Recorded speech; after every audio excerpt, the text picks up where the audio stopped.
You ever notice how the best things in life are usually the simplest?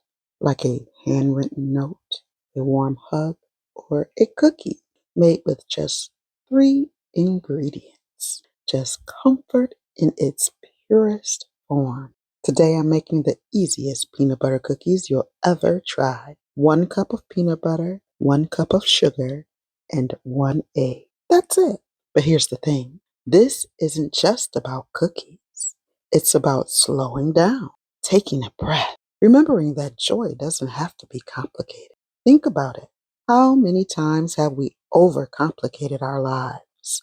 We pile on extra when really simple works. Simple satisfies.